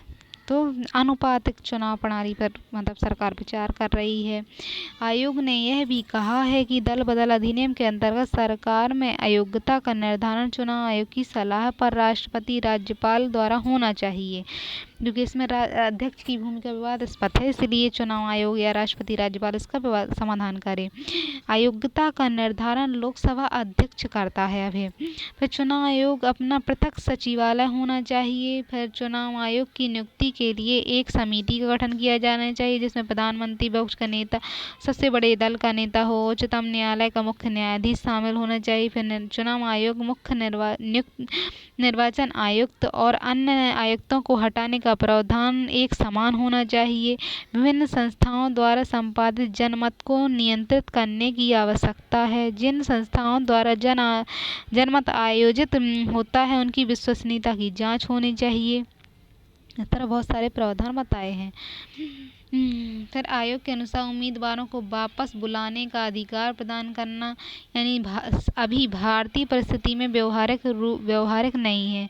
सरकार के द्वारा प्रायोजित विज्ञापनों का नियंत्रण, किसी उम्मीदवार को 2 स्थानों में चुनाव लड़ने पर प्रतिबंध लगाना चाहिए। फिर निर्दलीय उम्मीदवार को चुनाव में भाग लेने से प्रतिबंधित किया जाना चाहिए। फिर आयोग ने इस तरह की बहुत सारी बातें की। आयोग ने यह भी कहा कि उम्मीदवार के चुनाव खर्चों में दल के द्वारा किए गए चुनाव खर्च भी शामिल होने चाहिए। आयोग ने पेड न्यू के प्रावधान को मुक्त चुनाव, स्वतंत्र चुनाव विरोधी कहा है। आयोग ने अनिवार्य मतदान प्रावधान समर्थन नहीं किया है। तो इस तरह के और सारे विवाद रहे हैं। अब है नियंत्रण महालेखा परीक्षक। यानी CAG। तो भारतीय संविधान के अनुच्छेद 148 में नियंत्रण महालेखा परीक्षक CAG का वर्णन है। यह नियंत्रक का अर्थ है सरकार के समस्त खर्चों की निगरानी करना, ऐसा प्राधिकार रखना जो सरकार के वित्त पर नियंत्रण रखे। तो नियंत्रण महालेखा परीक्षक का अर्थ है संसद द्वारा आवंटित धन की देखरेख करना, साथ ही यह देखना कि सरकार का धन का उचित प्रयोग उचित तरीके से हो रहा है या नहीं, साथ सरकार के वित्तीय मितव्ययिता के तरीके बताना, यानी किस तरह से खर्च करना चाहिए ये भी बताना। भारत में नियंत्रण महालेखा परीक्षक केवल लेखा परीक्षण का कार्य करता है, ना कि नियंत्रण का। तो क्योंकि खर्च हो जाने के बाद इसकी भूमिका आती है, तो ये सिर्फ परीक्षण का कार्य करता है, नियंत्रण का कार्य इसका नहीं होता।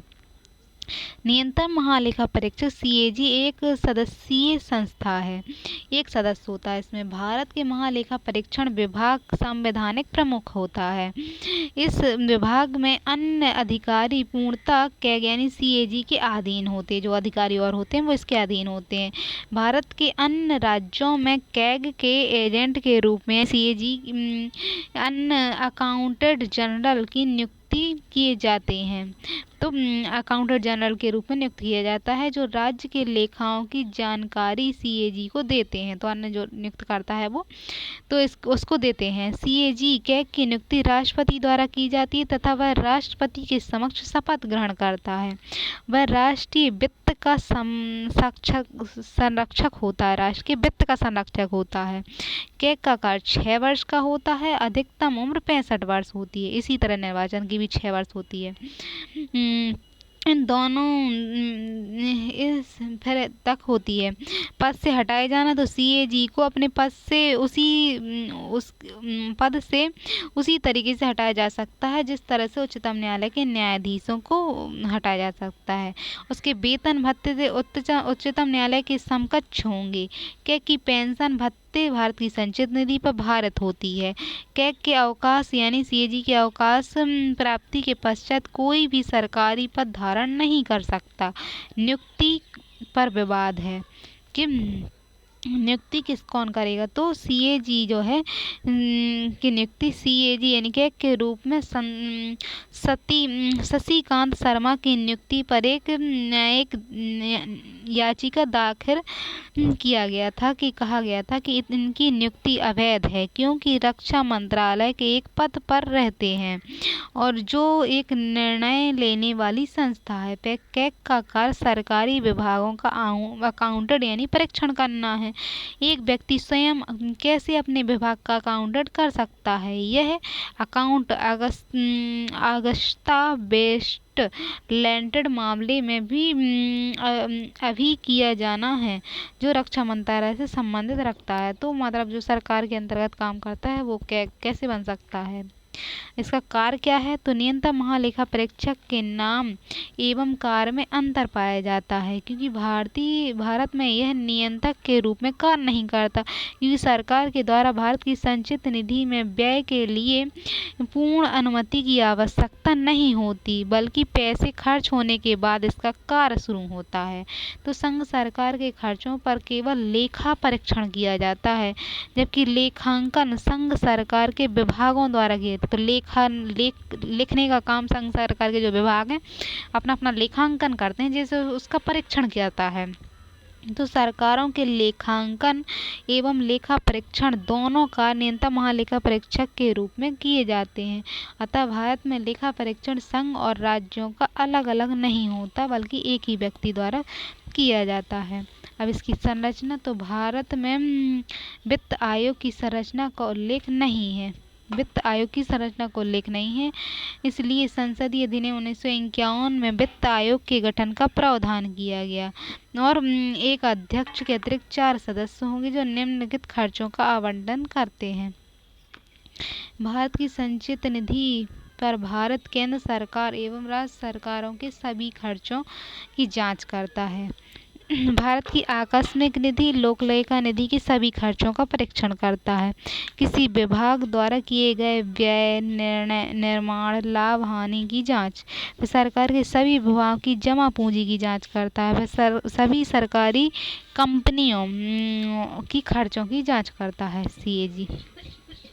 सीएजी के कार्य होते हैं उन सभी निगमों की जांच करना जो कानून द्वारा सीएजी की अनुमति दी गई हो, तो वो सभी कार्य करता है। लेखा परीक्षण की विधि, तो लेखा परीक्षण की विधि क्या होती है?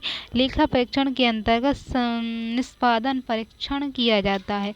इसके द्वारा यह जांच किया जाता है कि सरकार के द्वारा खर्च राशि कितना व्यय लाभ हुआ है, और इसके अतिरिक्त वैधानिक परीक्षण भी किया जाता है, जिसमें यह देखा जाता है कि पैसा जिस मद से लिया गया था क्या उसी मद से खर्च किया गया है।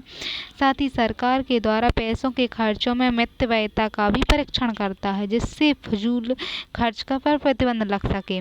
लेखांकन कार्यपालिका से संबंधित विभाग के कार्य हैं, तो विभाग अपने खर्चों की गणना स्वयं करते हैं, लेकिन लेखा परीक्षण एक अर्ध संसदीय कार्य है, यानी समस्त धन का आवंटन देश की संसद करती है। अतः कैग को देखने का यह अधिकार है कि जो धन व्यय हुआ है वह कहाँ कैसे हुआ है। इसी सिद्धांत पर भारत में वर्ष 1956 से लेखांकन और लेखा परीक्षण का कार्य अलग कर दिया गया है। लेखांकन कार्य मंत्रालय द्वारा स्वयं किया जाता है, लेकिन जबकि लेखा परीक्षण का कार्य नियंत्रण महालेखा परीक्षक द्वारा किया जाता है।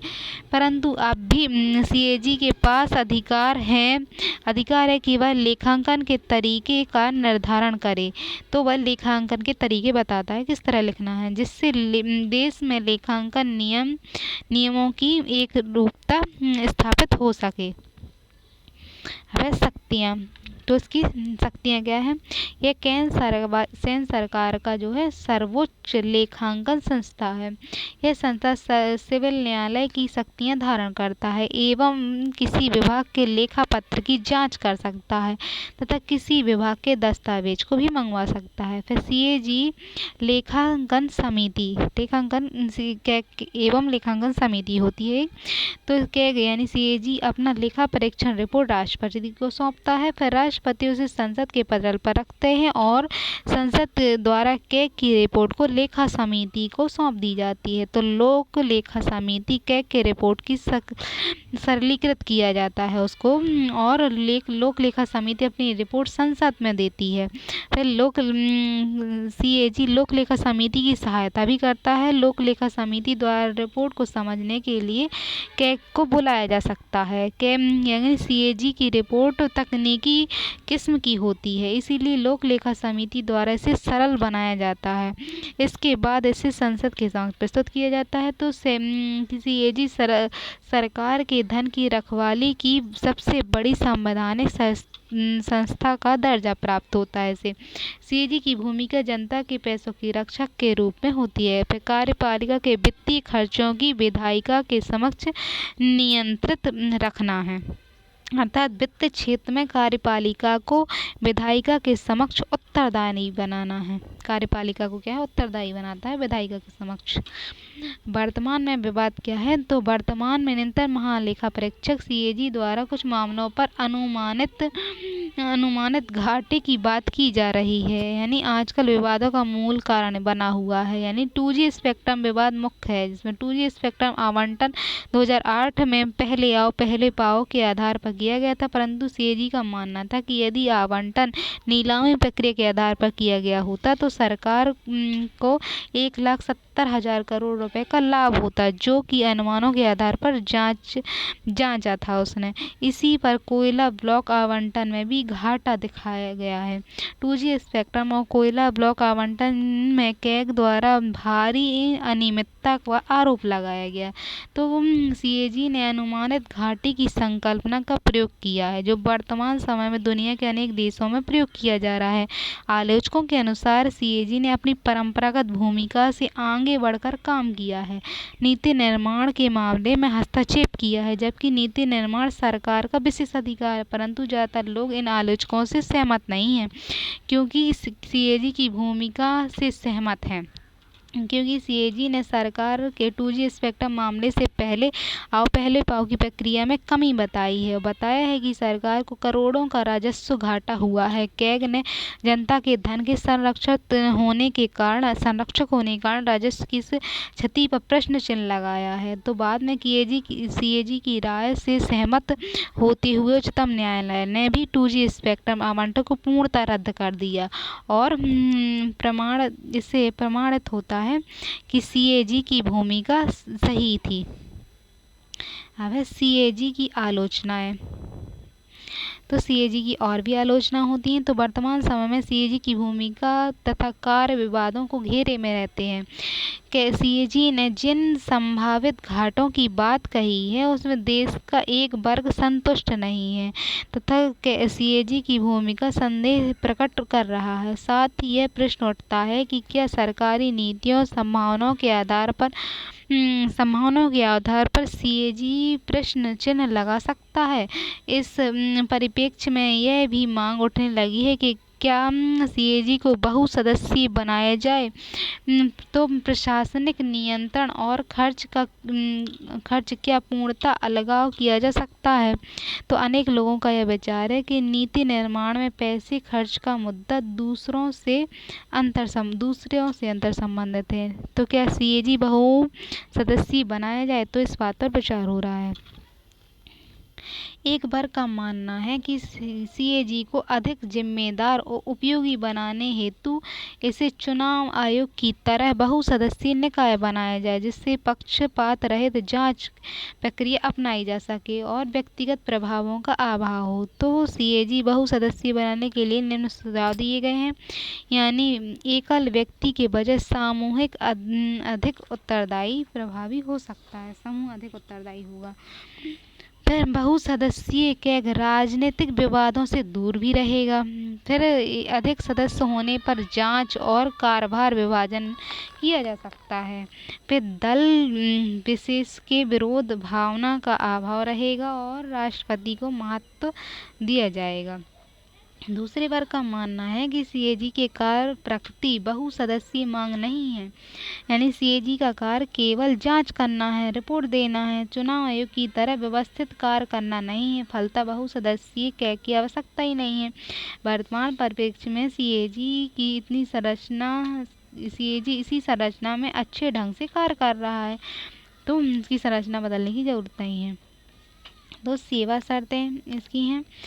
तो संविधान की तीसरी अनुसूची में नियंत्रण महालेखा परीक्षक के वेतन भत्ते का उल्लेख है, यानी 7वें वेतन आयोग के अनुसार 2018 में वेतन बढ़ाकर 2,50,000 प्रति माह कर दिया गया, जिसमें समय समय पर संसद द्वारा निर्धारण किया जाएगा। महालेखा परीक्षक के वेतन भत्ते उच्चतम न्यायालय के न्यायाधीश के समान होंगे। महालेखा परीक्षक जो है उसके प्रशासनिक खर्च, सभी प्रकार के वेतन भत्ते और पेंशन शामिल होंगे। तो भारत की संचित निधि संस्कृति पर भारित होंगे। इसका उल्लेख अनुच्छेद 148 में किया गया है। अब संसद द्वारा नियंत्रण महालेखा परीक्षक की सेवा शर्तों से संबंधित विधि का निर्माण वर्ष 1971 में किया गया है, जिसके अनुसार नियंत्रण महालेखा परीक्षक के वेतन भत्तों का निर्धारण किया गया है और संसदीय विधि के अनुसार 1976 से नियंत्रण महालेखा परीक्षक के लेखांकन कार्य से मुक्त कर दिया गया है। इनकी रिपोर्ट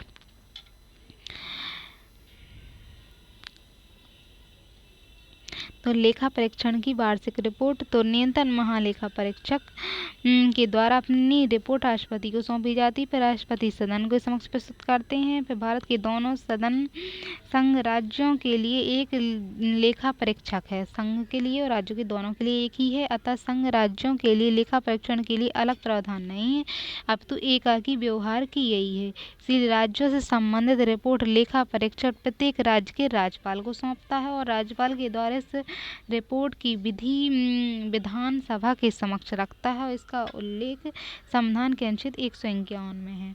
लेकिन राष्ट्रपति राज्यपाल के लिए रिपोर्ट रखने की किसी निश्चित समय सीमा का उल्लेख नहीं है कि वो राज्यपाल राष्ट्रपति को दिखाने के लिए कब तक रिपोर्ट अपने पास रख सकता है। अब रिपोर्ट का महत्व क्या है, तो लेखा परीक्षण द्वारा प्रस्तुत रिपोर्ट अनुशंसात्मक होती है, यानी राज्यों में रिपोर्ट विधानसभा सत्र के अंतिम दिन प्रस्तुत की जाती है और सत्र की क्या है अंतिम दिन पे दी जाती है, जिससे विधानसभा में इस पर चर्चा पर्याप्त समय उपलब्ध नहीं हो पाता। तो परीक्षण की रिपोर्ट के आधार पर किसी पदाधिकारी के विरुद्ध न्यायालय में भ्रष्टाचार का कोई मुकदमा भी दर्ज नहीं हो सकता। इसके बावजूद परीक्षण की रिपोर्ट को मीडिया के द्वारा अधिक महत्व दिया जाता है, इससे प्रचार प्रसार प्राप्त होता है, जिससे जनमत का निर्माण होता है, तो सत्ताधारी दल को सत्ता से बाहर किया जा सकता है। तो उच्चतम न्यायालय और न्यायिक महालेखा परीक्षक संविधान में उच्चतम न्यायालय नियंत्रण महालेखा परीक्षक तथा निर्वाचन आयोग के कार्य एक दूसरे के पूरक हैं। उच्चतम न्यायालय द्वारा नियंत्रण महालेखा परीक्षक को प्रभावी बनाया गया है। नियंत्रण महालेखा परीक्षक की रिपोर्ट अनुशंसात्मक होती है, इसीलिए इस रिपोर्ट के आधार पर किसी भी व्यक्ति के विरुद्ध न्यायालय में कोई कार्रवाई संभव नहीं है। परंतु परीक्षण की रिपोर्ट के आधार पर उच्चतम न्यायालय में जनहित याचिका प्रस्तुत की गई है और न्यायालय द्वारा कोयले आवंटन 2G स्पेक्ट्रम आवंटन को रद्द कर दिया गया है। अतः न्यायालय महालेखा परीक्षक की बढ़ती शक्तियों में न्यायालय का अत्यधिक योगदान है, यानी न्यायालय ने उसकी भूमिका बढ़ाने में योगदान दिया है। अब है सार्वजनिक निजी सहभागिता पर लेखा परीक्षण। CAG नियंत्रण महालेखा परीक्षण के द्वारा अभी भी PPP के अंतर्गत चलने वाली परियोजनाओं का लेखा परीक्षण नहीं किया जाता है, जो पब्लिक प्राइवेट पार्टनरशिप पर होती हैं, जबकि इन परियोजनाओं को सार्वजनिक व्यक्ति का प्रयोग हो रहा है, यानी सार्वजनिक व्यक्ति उसका प्रयोग कर रहे हैं, तो वर्तमान में इनका बड़ी मात्रा में प्रयोग किया जा रहा है। तो न्यायालय निर्णय के आधार पर कुछ परियोजनाओं का लेखा परीक्षण किया गया है, परंतु पब्लिक प्राइवेट पार्टनरशिप के अंतर्गत संचालित परियोजनाओं के लेखा परीक्षण के लिए संसदीय अधिनियम 1971 के परिवर्तन की आवश्यकता है, तो उन पर अभी जांच नहीं हो रही। यानी लेखा परीक्षण पब्लिक प्राइवेट पार्टनरशिप की परियोजनाओं का लेखा परीक्षण का अधिकार दिया जाना चाहिए। निष्कर्ष के भारत में CAG एक स्वायत्त संस्था है। इसके अतिरिक्त एक संवैधानिक और प्रशासनिक संस्था है और इसकी भूमिका उच्चतम न्यायालय और निर्वाचन आयोग की भांति महत्वपूर्ण है। आप सूचियाँ दी गई हैं कि किस सूची में क्या है, तो पहली सूची जो है इसमें केंद्र, जो पहली सूची है उसमें केंद्र और राज्य के संघ शासित क्षेत्र हैं, जो केंद्र राज्य के संघ शासित क्षेत्रों के बारे में बताया गया है। तो पहली सूची में, दूसरी में संचित निधि के बारे में है, यानी जो बड़े लोग होते हैं, राष्ट्रपति, उच्चतम न्यायालय, सभापति और स्पीकर, उनके सबके वेतन भत्ते यानी संचित निधि से भारत होंगे। फिर 3 में मंत्रियों की शपथ है, राष्ट्रपति की शपथ नहीं है क्योंकि राष्ट्रपति की शपथ अनुच्छेद 60 में है। तो फिर चौथी अनुसूची में राज्यसभा जो है, तो राज्यसभा की सीटों के भरने की व्यवस्था है कि राज्यसभा की सीटें राज्यों में किस तरह से आवंटित होंगी और संघ शासित क्षेत्रों में किस तरह से आवंटित होंगी, ये चौथे में है। फिर अनुसूचित जाति 5वीं, यानी 4 राज्यों को छोड़कर, असम, मेघालय, त्रिपुरा, मिजोरम को छोड़कर बाकी क्षेत्रों के जो अनुसूचित जनजाति हैं उनके लिए विशेष प्रावधान 5वीं अनुसूची में। 6वीं अनुसूची में असम, मेघालय, त्रिपुरा और मिजोरम, तो इनके संबंध में 4 राज्यों के संबंध में 6वीं अनुसूची में है इनके विशेष प्रावधान। पर शक्ति पृथक्करण यानी संघ सूची, राज्य सूची और समवर्ती सूची का प्रावधान 7वीं अनुसूची में। 8वीं अनुसूची में 22 भाषाएं हैं। फिर भूमि 9वीं अनुसूची न्यायिक पुनर्वलोकन नहीं हो सकता, यानी 1973 के पहले की यानी भूमि अभिलेख हैं, भू अभिलेख इनके संबंध में, भूमि अधिग्रहण के संबंध में 9वीं अनुसूची। पे दल बदल अधिनियम 10वीं में है। नगर पालिका जिसमें 29 विषय दिए गए थे, 29 विषय दिए गए थे नगर पालिका को, वो नगर निगम को, और इसमें 18 विषय दिए गए थे। 12वीं अनुसूची में नगर पालिका है। तो इस तरह से अनुसूचियाँ समाप्त हैं।